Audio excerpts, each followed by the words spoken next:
Hey guys, what's going on? Paul here. Welcome back to another Cardano video. Today I'm joined by Pi Lanningham from the Sunday Swap team. It's great to have Pi back on the channel. So this is one of the most requests that I've got now. It's always about Sunday Swap, what's going on, when are we going to see it, everything like that. So they released a document yesterday about their solution for launching their DEX. So Pi, you're very welcome back to the channel. Yeah, thanks for having me on. I've been meaning to come back on for a while. Yeah, it's great to have you back on. And look, let's cut straight into it. We'll get in. I'll put the link, the document we're going to refer to, I'll put the link to that down below for people who want to read all of the details. But what we'll try and do here is a summary of where you are and what's going to happen over the next while. So I can't start or get into anything without asking when ISO. It is the question, probably the most. I've probably got that question more than when Coinbase for ADA. So yeah, I joke that I'm going to be, at the wedding altar someday, and the minister is going to turn to me and ask when ISO. So we're certainly excited that our community is excited. In terms of when the ISO is going to go live,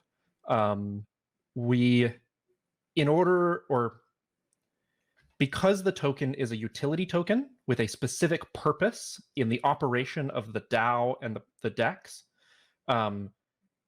the token will be distributed when there is a product for it to be useful on. And so that means that the ISO will go live when the DEX goes live. It's hard for us to give a hard timeline on that because we're still kind of interacting with and dependent on a few external third parties, people like wallet integration, people like potential parameter changes to mainnet.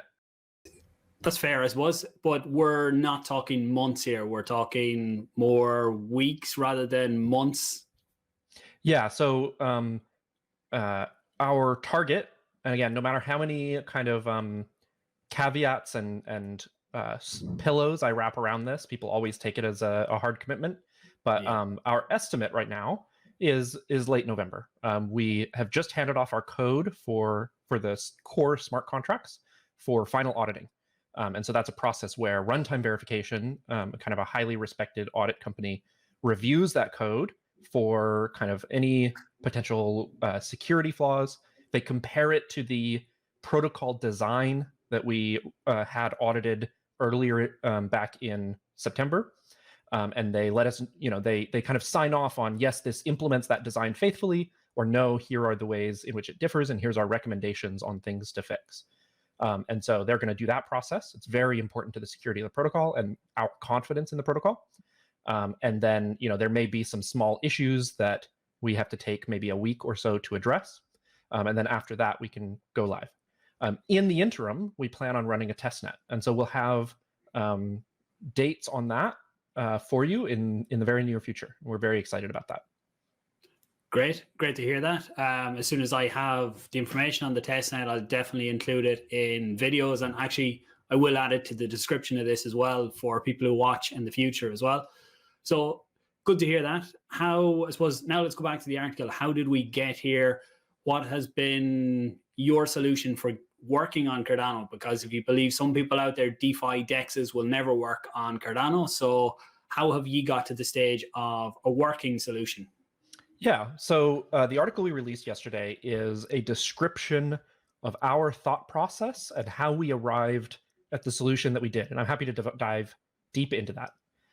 It took us a little while to release that because we wanted to make sure that it was backed by some amount of fact. And so a few days ago, we conducted a kind of very heavy test or load test on the Alonzo Purple testnet. I think you even spotted those transactions and kind of called them out. Yeah, put out a tweet. I've seen a few people claiming a bit of responsibility for it, but then turned out to be you guys then as well, which I was happy to see.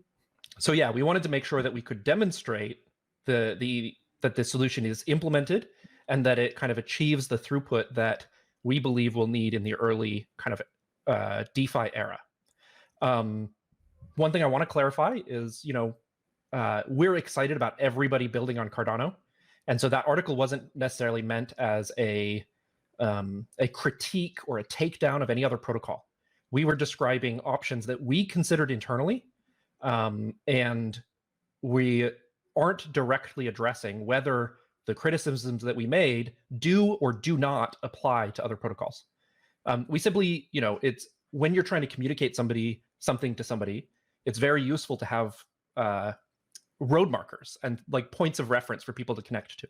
And so we mentioned a few protocols of, hey, this solution resembles in some ways this solution, but it wasn't meant as a direct critique of theirs. Some of the like I said, some of the critiques may apply and some of them may not. That wasn't our intention, and so I can't comment on whether they do or not, right? We're very excited about everybody building on Cardano, and we just kind of want to uplift that positivity, and we were just kind of trying to give an insight into our path of how we got where we are. Yeah, that's what I look for here as well. It's anyone who's doing something good, then I look to give airtime or help wherever I can as well.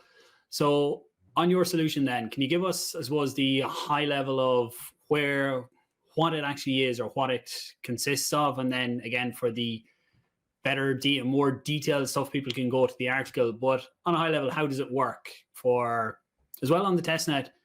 Before we get into that, not everyone can actually test on the testnet yet because they're all waiting on the PAB. How can you test your working solution without an official PAB?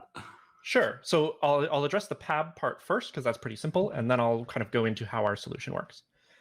So for those who aren't familiar, PAB stands for Plutus Application Backend, and it's a piece of software that IOG released an early version of kind of early on in the life cycle of projects building.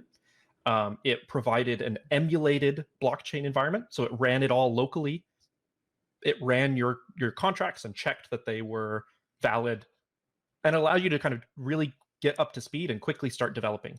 It has a nice user interface for kind of defining sequences of transactions that you want to test and things like that. It was fantastic. However, in generalizing that and integrating it with the actual blockchain and the complicated infrastructure that goes into a global consensus blockchain, that has proven very challenging because IOG has to build something that meets the needs and the scalability requirements of every different dApp, and that's a very challenging and tall order. We realized that this was probably going to be the case back in June, it's not a failure on IOG's part. It's just a matter of things have to happen in a certain order, right? You have to release smart contracts before you can see how they're being used and get that real feedback of what do we need for the PAB. And directing efforts into building a PAB before you have smart contracts launched could be seen as a huge waste of time, right? And could end up with you building a product that then isn't useful. But that being said, we saw that this was probably going to be a bottleneck. And so we built our own piece of software that only has to worry about Sunday swap things. And so it can be far simpler, far more direct, far less general. And all it does is it handles kind of knowing what UTXOs need to be included in the transaction, how to compute kind of what the end state is, so what balances everybody gets from the swaps, and then serialize that transaction into the raw bytes that then need to be submitted to the node. And so that's, within the constraints of what we were building, that's pretty simple. And so we were able to build that, and that's what allowed us to, for example, we were the first project to show a working demo on a real kind of public testnet rather than the PAB. We're quite proud of that. And it was entirely because of this choice to kind of circumvent the PAB. It meant a lot of elbow grease. It meant a lot of like reverse engineering serialization formats and, a lot of painful debugging where we, at one point we had forked the Cardano node to add extra logging. And so it was, still an impressive feat for our team. But it allowed us to kind of be in the competitive position that we're in today. And that's how we were able to launch a load test and demonstrate kind of the throughput of our protocol on the Alonzo Purple testnet without the PAB. Okay, great. I had heard of some people, or I had heard in some of the IOG updates as well, that it is possible to work without a PAB, but not many projects would go go to that extent, I suppose, to actually build the workaround for serialization and everything that the PAB could potentially do. So it's great to see that there is an option out there. Now let's talk about your solution. So how is it all going to actually work when you have the DEX? So concurrency and all that type of stuff. How do you handle all of that? Sure. So the end-to-end flow of the kind of core operation of the DEX, and there's a lot of periphery stuff that I won't necessarily dive into today, things around governance and things like that we're really excited about as well. But the core operation of the DEX is you as a user indicate and you build a transaction that says, I want to swap 10 raspberry for at least 5 strawberry. And you lock those funds up in the chain. I mean, this doesn't involve interacting with any UTXO other than the ones in your wallet. And so there's no contention over that UTXO because you are the only person who could be spending that UTXO. You're just taking your own funds and locking them up in a script. This is in contrast to kind of some of the other designs that we evaluated, or some of the designs that we've seen deployed on the testnet and discussed in the kind of the ethos and the ecosystem, which have users racing to spend funds locked in a smart contract, right? So if you have like a liquidity pool like Uniswap, and everybody is trying to spend that one UTXO, only one person is going to win that race. Everybody else is going to fail, and everybody else is going to kind of get a message in their browser and have to build and resubmit a new transaction. And this is kind of like in the form of like a retry button or kind of reapproval in your wallet integration or something like that. And that's a really bad UX. And so the fact that you lock your orders up completely independently is a huge win. From there, we aggregate those transactions. So we take as many as we can fit in a block. Right now, it fluctuates depending on what those operations are, but it's around 10 operations per block or per aggregated transaction, and you can fit a few of those transactions per block. So you can take those 10 operations and build a transaction that has all 10 as inputs, the pool, the automated market maker liquidity pool as an input, and then kind of distributes the outputs to the appropriate people. The smart contracts, and this is something that, because we spent so much time elaborating on our process, some details that were missed in explaining how our protocol works, and so some people have come away with the wrong idea. So this is one of the most important things for me to clarify. Smart contracts on chain can maintain custody of your funds, not the scoopers. So the pool funds are locked by a smart contract. Your escrow script are locked by a smart contract. And the logic in that smart contract ensures that according to the state that can be seen in that transaction, it is a totally fair and secure execution of swaps. So a scooper can never take the funds from your swap. They can never take funds out of the pool. They can never execute a swap differently at a different kind of minimum slippage or anything like that, other than what you listed on chain when you kind of signed your transaction. I mean, that's a really, really, really important quality. And any solution that didn't have that would be dead in the water to us. And so it was so far away from the product that we've kind of agreed to deliver that we didn't even think to mention it. But it is a kind of reasonable misunderstanding about, on a reread of the article. It's good to see that people are aware of security as well, because it's something that people don't always consider when they're involved in cryptocurrency. And it is good to see there's eyes out there in the community pointing out things like this, that just to get clarification on them. For sure.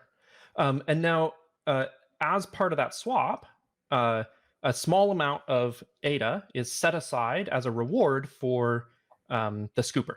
But it's locked in a smart contract, and the scooper can't reclaim it for a certain amount of time. And the reason for this is when we start thinking about what could a malicious scooper do. I just said that they can't take your funds, they can't do anything like that. Yeah. And according to the state that they can see in the transaction, it is totally fair. Now, actually, just go back and explain what a scooper is. Oh yeah, sorry. So the scooper, at Sunday Swap, we love a theme, and so it's this notion of the kind of aggregator, the bot that collects up and builds and submits a transaction for all of the orders, right? Yeah. And so a malicious scooper can't, within the confines of the transaction they build, do anything with your funds other than what was intended. But there's far more subtle things at play here that because the contract doesn't have global state, or because it's very hard to encode what fairness means, would be difficult or impossible for the smart contract to enforce. For example, a malicious scooper could leave out orders to create a particular situation in which their trade was favored. So for example, imagine a scooper that only included buy orders, right? And that's going to push the price up more than if you had kind of presented a fair representation of the market. And then their sell order executes at the end, and they kind of make this arbitrage profit off the market. The amount that you can extract is heavily dependent on the depth of the market, and heavily dependent, it's a very long-term thing. It's very hard to extract meaningful value out of a single transaction like that, or even 1 week's worth of transactions. But over a long period of time, that is unfair to the market. It creates an inefficient market. It takes rewards away from the liquidity providers. It discourages trades. And so it's a behavior that we need to discourage. Similarly, a malicious scooper could also intentionally only include one order, which slows down the market, because maybe there are 40 orders waiting to swap. And if this scooper is kind of every third or fourth block able to submit a transaction that only processes one order, it slows down the total throughput of the exchange. Yeah. And that's again, very hard to enforce from the kind of context of the smart contract. And so we wanted a way to discourage that behavior as well. We had some solutions early on, and we talked about some of those in the article that address those in different ways. But ultimately, they had flaws that we discussed in the article that made them not attractive to us. And so we went with what the actual model is, which is this notion of governed scoopers. And what we realized while working with our auditors at RV is that the attack surface becomes so much simpler if you can assume just a tiny amount of trust and a tiny amount of aligned incentives from these aggregators. And so that led us to a design where the DAO itself, the distributed, decentralized organization that has voting power in the organization of the protocol, can bless trusted members of the community. And the great thing about Cardano is that we already have tons of trusted members bootstrapped through the stake pool process, right? Like the asset that Cardano has been packing away into a vault has been trust in this consensus and in these people who are building that consensus. And so our idea was to, trade on leverage, so to speak, on that trust, and bootstrap the list of valid scoopers with trusted members from the community via the stake pool operators, and then allow the DAO to self-govern and evolve that list over time, and even evolve the mechanisms by which that list is chosen. And so there will be an initial set of people chosen by a vote of the community, of kind of people who are allowed to run this infrastructure. We issue a license as an NFT on chain, and that's what allows you to build and submit these transactions. And then that license is good for a certain period of time, and you have to renew it. You have to go back to the protocol and say, hey, can you give me a new license? And the protocol says, oh, hey, has your license been revoked? In which case you don't get a new license, and you can't go and claim those rewards that were set aside from all your volume. And so if the rewards that you would get from executing these these scoops is greater than the value you can extract from the market, then there is a strong financial disincentive to do anything that would upset governance and get you get those funds burned. Yeah, so there's accountability there as well, which is good to see. Yeah. So the initial scoopers, actually, there is a form for SPO, for stake pool operators, to apply. That's in your article you put out yesterday. There's a link to that. So any stake pools that haven't applied that are interested, the link will be below. And I got a lot of questions. Yes, I did apply, and we'll see how things go, how that works out. But it's interesting to see.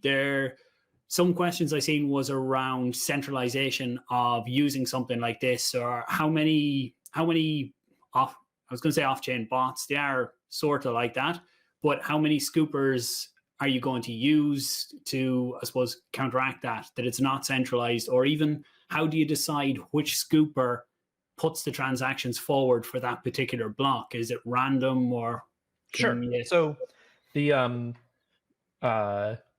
there are a number of things I want to say to that. First, I want to remind people that centralization or decentralization is not binary. It's not decentralized or centralized. There's a spectrum, right? Yeah. I also want to remind people that it is not a magic kind of thing you can mix into your protocol to make it good, right? There are reasons to be decentralized and to be resilient to disruptive attacks on a single entity. And there are reasons to kind of leverage and decide how much trust you want to place in that process. And so does this move the needle from a fully decentralized solution to something that is slightly more centralized? Yes, we're not shy about that. If you look at our article, that's one of the areas we downgraded ourselves on compared to all the other approaches. But given that the kind of choice of the scoopers is up to the community and then up to the DAO, and given that there is a mechanism to penalize people, we still think it is decentralized. It is very decentralized, and that it is sufficient for the early market needs of Cardano. I will also say that this doesn't mean that we're going to stop thinking of solutions, and that our roadmap doesn't include other more creative solutions that we can propose to the DAO and allow them to vote on. One really important thing that is easy to miss is to recognize that we live in a real world, and there is a real and present and urgent market need for a safe, secure source of liquidity. And so delivering on that is very important, and allowing that to grow into a model that has extra innovations folded into it that we either don't have time to implement right now, but have thought of, which there are a few, or are the results of future innovation as we grow. That was very important to us to make that trade-off, while not compromising on the security of the protocol. Okay, great. And one thing actually, just not related to what you do, but the penalization, just on some people asking, this is more Cardano staking. When they stake, can they lose the ADA that they actually stake? And just so they don't mix up, penalization would never impact your stake data or anything like that. If a specific SPO got penalized or anything like that, these will be two separate entities. Just in case that question comes up, because it's one I get a good bit about, can people actually lose the ADA they stake? But this doesn't impact that at all. Not at all. So let me explain how that works. So first, on the Cardano side, your funds never leave your wallet. They're fully liquid. You can spend them at any time. The way that staking works is it's more like a census, in that you leave, or not necessarily a US census, but you basically, every 5 days, there is a snapshot taken of everybody's balance. And that is what is used to decide the weights of how often a stake pool gets elected to earn rewards. So you never give up control of your funds. They're never locked in any way. They're never at risk of slashing. There's never any fee for delegating to somebody. The fee that is there in the protocol is taken off the rewards, not your initial capital. So Cardano proof of stake is very secure in that regard, and there's very little risk. Additionally, like you mentioned, that is completely orthogonal to the operation of this scooper. When we say the penalization, what we're talking about is the small transaction fee that is set aside for each scooper each time they scoop. When the governance decides to revoke that scooper's control, or if the scooper doesn't claim those rewards in a timely manner, something like several months, those funds, to make sure that they're not just locked forever, revert back to the Sunday swap treasury. And so this is the portion of the protocol that holds all of the community supply of the token and any other sources of income that the protocol evolves over time. And the DAO is in charge of what those funds get used for.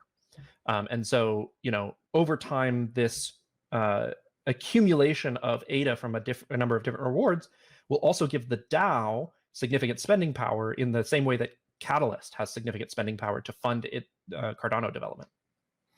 Okay, yeah, good aspect to have as well. I think we've covered, I'm conscious of time here, that for people who want to watch this and get all of the information, I think we've covered the main parts of it, unless there's something else that you think we've forgotten about. Let me just check my notes. Yeah, I know when I finish up, there'll be the first comment will be, you didn't ask this, but... Yeah, no, I think that's everything that, we wanted to make sure that people understood. I also want to say we will be writing a white paper that describes how this works in detail. What's most important to us right now has been building the protocol itself and communicating with our community. So a white paper is often not the right way to communicate with a wide array of people. It's a good way to document what you are doing, and we definitely plan to deliver that. But our emphasis, given the kind of breadth of the community that we have, is to bring them along with us on that decision-making process and educate them about what are the things to evaluate and how is the Sunday Swap protocol going to work and how is it secure. Yeah. So I hope this video, along with the article you put out yesterday, helps and contributes to that as well. And any questions that do come in, if I don't have the answers, I will maybe send them over to you and I can give people back the answer in the comments down below as well.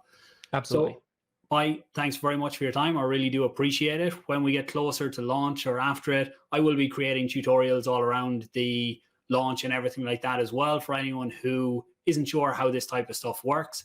Make sure you do subscribe for that.